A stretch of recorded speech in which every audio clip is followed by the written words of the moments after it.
Hello everybody, welcome back to Cure for the Common Game. Today, in deck number 513, we're going to talk about Patron of the Kitsune. That's right, we're doing Tribal Fox.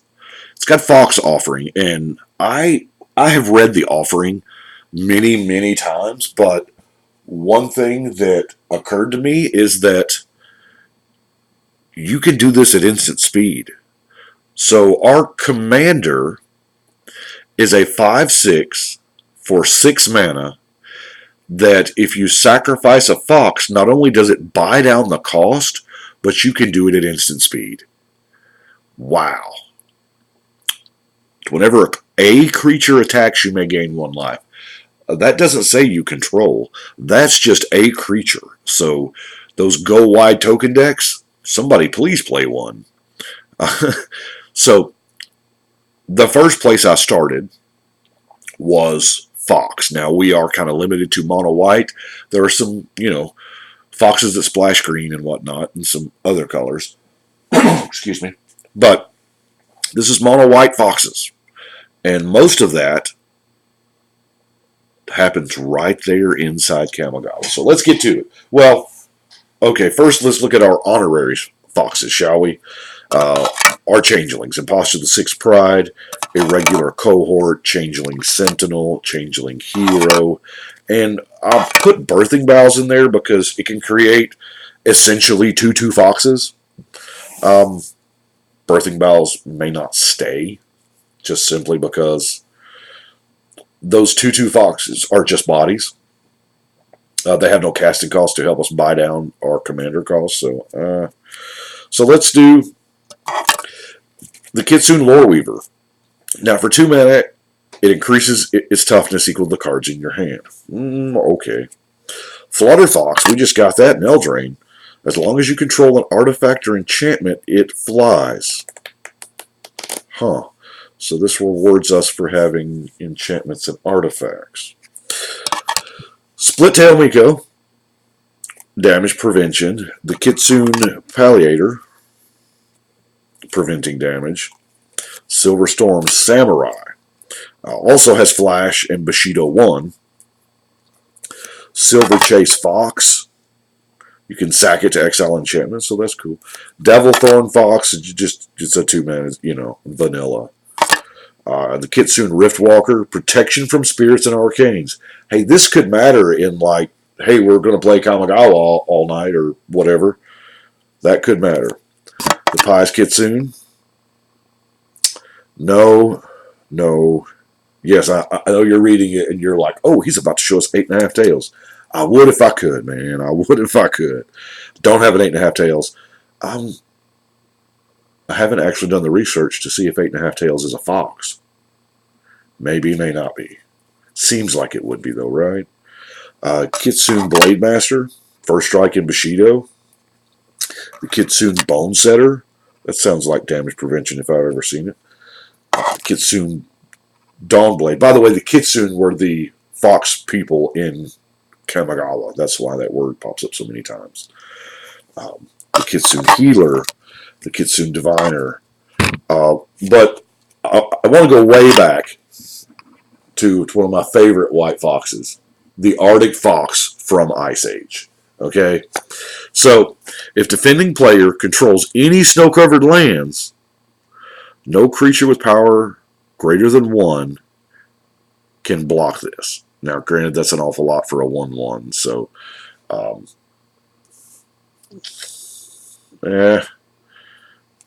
it is what it is, right? Now, Runetail is a really good fox. It's probably not one we want to sacrifice, but when you have 30 or more life, it flips into the enchantment that says, your creatures can't take damage no more. Pretty good. But really, I want to talk about Kitsune Mystic. So here we are again with a fox that works better with some enchantments. Now that's it for the foxes I had, and I was like, that's not really. That was where kind of my roadblock was with this particular deck. I was like, there's not enough to get a full-fledged tribe out of it and have it be an effective creature beatdown deck, So I was like, what about this Kitsune Mystic, if it's enchanted by 2 or more enchantments, you flip it. And then you get to move around enchantments from one creature to another. So that was when I hit upon, well, let's do some enchantments. So I popped in a Mesa Enchantress and a Sigil of the Empty Throne because, you know, if we're going to be playing enchantments, we might as well be playing enchantments, right? And why are we not focusing? I'm trying the autofocus out here. Come on. You can do it.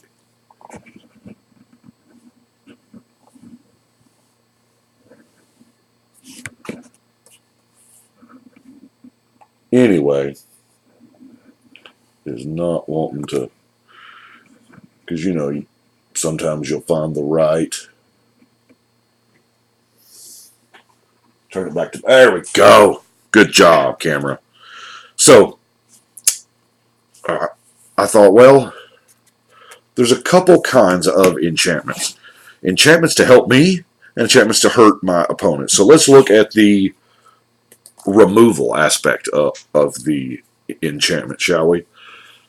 Suspension Field, Prison Realm, Reprobation, Trapped in the Tower, Vow of Duty, even Pacifism. Now, Gossamer Chains is really good. Simply return target unblocked creature, or target unblocked creature deals no combat damage this turn. So the beautiful part about Gossamer Chains is you return it to your hand to activate that, and you get to cast it again for your enchantment cast abilities. Now, Theros may introduce some more cards for this strategy, but Jilid Shackles, you know, it can't block, and its activated abilities can't be played. This will work on things like, you know, Memnarchs, you know, stuff like that have people play it for the abilities, but you can give it Defender for a snow mana. This is like the second time we've seen snow kind of pop up. So the Fox, the Arctic Fox, wanted your opponents to have snow. So I put in the Arkham's Weather Vane to kind of make... Come on now, dang it. To kind of make, you know, turn lands into snow lands. You know, sure, why not? Arkham Slay is on theme with the snow thing, but it is a little expensive. I mean, it's costing you a card in the Slay. 1 mana to cast, 2 to use. To grant vigilance, only if you have snow lands. So obviously, running a ton of snow lands. Let's see. Anything else snow while we're on it? I'm running the Astrolabe because, I'll be honest with you, I've never cast this card. It has done amazing things in other formats, and I don't know if it's amazing in ours. So I'm going to try it out. Well, why not? I mean, it does tap for 1 mana of any color if you put 1 into it, which doesn't really help us here. But right now, with the snow technology that exists, snow doesn't lend itself to multiple color decks just yet. We got what? A cycle of 5 friendly color snow duels. Yeah. So, I mean, there's not a lot of, you know, where's our snow domain at? Right? Yeah. So anyway, I don't know. As I said there before, the Astrolabe may be just another slot. But now let's look at the rest of the enchantments. Well, got one more artifact there. The Crystal Chimes is just going to get your enchantments back should they all decide they need to go to the graveyard. Now, so let's look at our helpful enchantments. You know, obviously True Conviction. We're playing creatures, and, you know, our commander is going to come out with a quickness. So I say with a quickness, not fast, but with the instant speed. Yeah. I'm going to try out this Face of Divinity because, you know, we're going to have multiple enchantments. And I like this one. I like the templating here. over the expensive one from Future Sight, because you can still enchant the creature. It still gets the +2, but if you've got another aura, see, the other one was you had to enchant an enchanted creature. So, there. We have Armored Ascension. Let's face it, we're playing white. Hyena Umbra. Kind of give a shield around our commander. The Griffin Guide, +2 in flying, is not bad. Dictate of Heliod, +2, and the fact that it's flash. Shielded by Faith, another protection card. All the glitters, man. I mean, this card is outstanding. You can't tell it because we won't focus in on it. Is it because of the white, maybe? The glare and the white and the... Okay. We are all up on it. So now let's slowly back away and let the camera catch up. Experimenting with new settings on the camera. I do apologize. I was on manual for a while, but now let's talk about the shady enchantments, if you will. I say shady because nobody is going to understand why I've got them in here. Cover of Winter is a beating. It is a beating waiting to happen.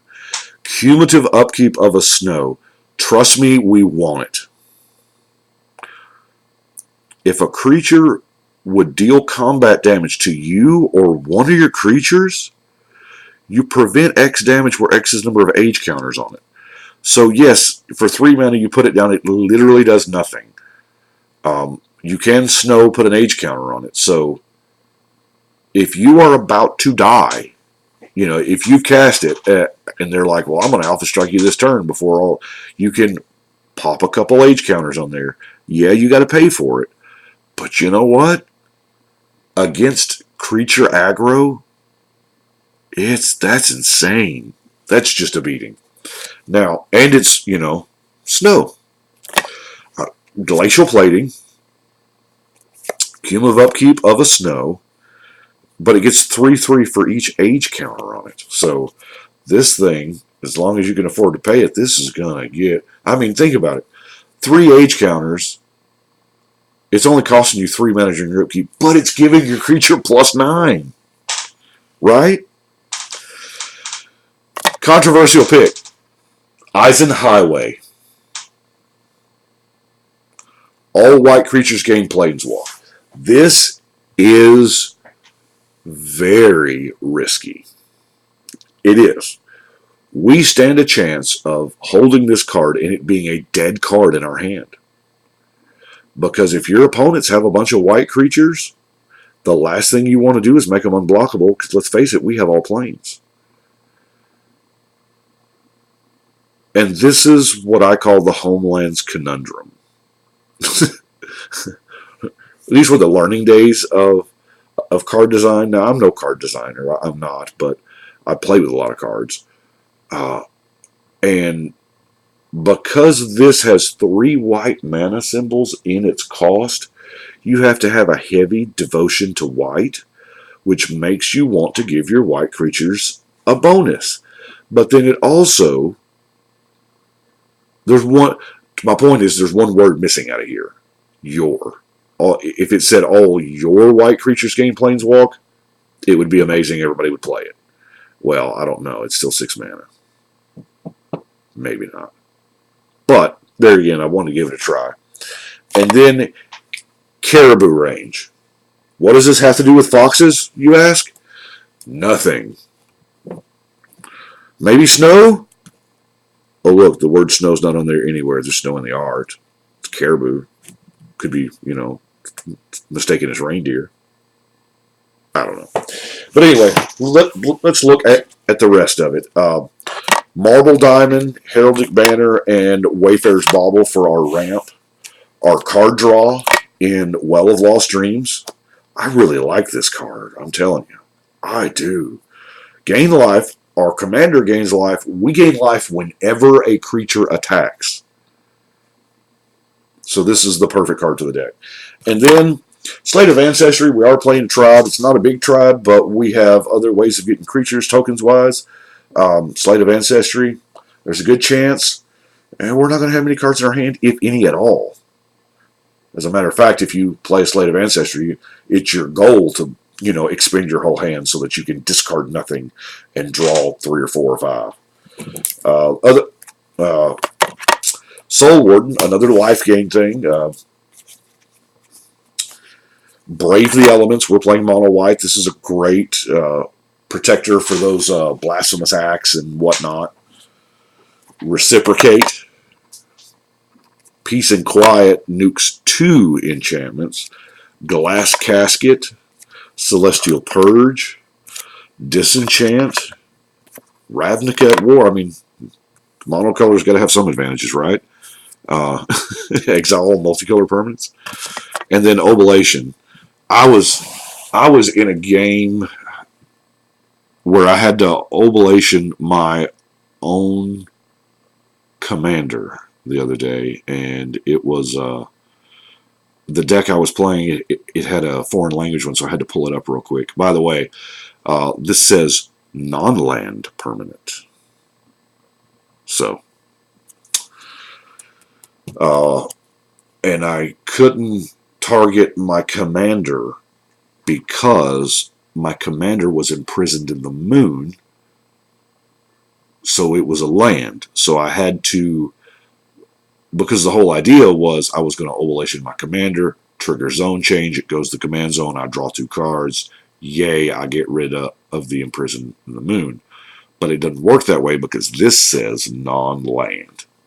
So I had to Oblate the imprisoned in the moon, let my opponent draw 2 cards just to get my commander back.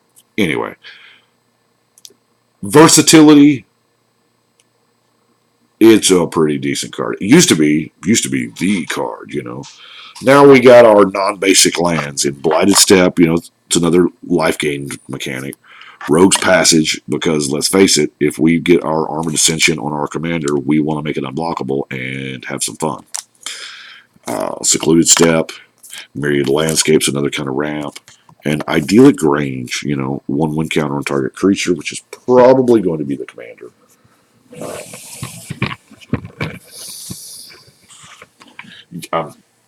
Ignore the messy desk here. I've been in hardcore deck building mode for a while. Like 12 years. So, that is it for Patron of the Kitsune. Maybe Foxes is one of those things. I don't know that we will ever full-fledged go back to Kamigawa. I think